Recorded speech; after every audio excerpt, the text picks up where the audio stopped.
How the Πώς λειτουργεί το γυναικείο αναπαραγωγικό σύστημα? Έχετε ποτέ αναρωτηθεί πώς και από που γεννιούνται οι άνθρωποι? Υπάρχουν αρκετοί περίπλοκοι μηχανισμοί που εμπλέκονται σε αυτή τη διαδικασία.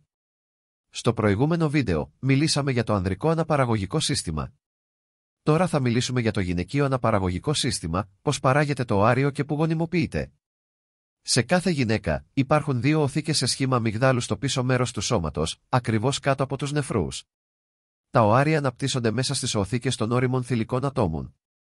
Οι οθήκες είναι επίσης υπεύθυνες για την παραγωγή ιστρογόνων και προγεστερόνης. Πιστεύετε ότι ένας τεράστιος αριθμός περίπου 6 έως 7 εκατομμυρίων πιθανών κυτάρων είναι ήδη παρόν σε ένα έμβριο κύησης 20 εβδομάδων, ενώ στη συνέχεια μειώνονται στα 1 έως 2 εκατομμύρια μέχρι τη γέννηση. Ο αριθμός αυτός συνεχίζει να μειώνεται από 300.000 έως 500.000 στην εφηβεία, έως λιγότερο από 1.000 έως τη μέση ηλικία της εμεινόπαυσης. Συνήθως μόνο ένα οάριο απελευθερώνεται κάθε μήνα. Κάθε μήνα απελευθερώνεται οάριο από διαφορετική οθήκη. Τα οάρια διαιρούνται μέσω μύτωσης και στη συνέχεια υφίστανται μείωση. Τα περισσότερα από αυτά τα κύτταρα μένουν στάσιμα στο στάδιο της πρόφασης 1 και μπορεί να παραμείνουν έτσι μέχρι και για 50 χρόνια. Το οάριο είναι σφαιρικό με διάμετρο περίπου από 110 έως 120 μικρόμετρα. Μπορείτε να το συγκρίνετε με τη διάμετρο της κεφαλής του σπερματοζωαρίου, που όπως μάθαμε στο προηγούμενο βίντεο είναι γύρω στα 2,5 μικρόμετρα. Ο πυρήνας του οαρίου έχει τον μισό αριθμό χρωμοσωμάτων, αφού το σπερματοζωάριο έχει τα άλλα μισά, ενώ το κυταρόπλασμά του έχει πολύ μεγάλο όγκο και περιέχει τηλέκηθο. Η οθήκη απελευθερώνει τα ώριμα οάρια στον οαγωγό σε συγκεκριμένες χρονικές στιγμές. Υπάρχουν δύο αγωγοί.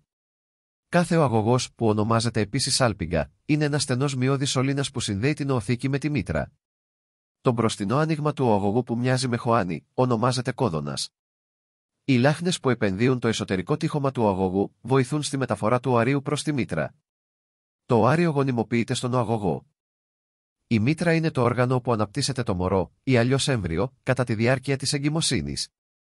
Έχει σχήμα αχλαδιού, μήκους περίπου 7,5 εκατοστών. Η μήτρα έχει παχιά μυϊκά τειχώματα που διευκολύνουν τη διαστολή της καθώς μεγαλώνει το μωρό. Το εσωτερικό της τείχομα, το ενδομήτριο, είναι λίο και μαλακό. Μέρος αυτού του τειχώματος αποβάλλεται κάθε μήνα, κατά τη διάρκεια της εμεινουρήσεως. Το ενδομήτριο είναι πλούσιο σε αιμοφόρα αγγεία και είναι το σημείο όπου εμφυτεύεται το έμβριο μετά τη γονιμοποίηση. Στο στενό κάτω άκρο που λέγεται τράχυλος της μήτρας, βρίσκεται ένας κυκλικός μυς. Το εξωτερικό τμήμα της μήτρας αποτελεί τη δίωδο από την οποία περνά το μωρό κατά τη γέννηση και λέγεται κόλπος. Το άνοιγμα του κόλπου είναι το εδίο. Το σπέρμα εναποτίθεται στον κόλπο κατά τη διάρκεια της συνουσίας.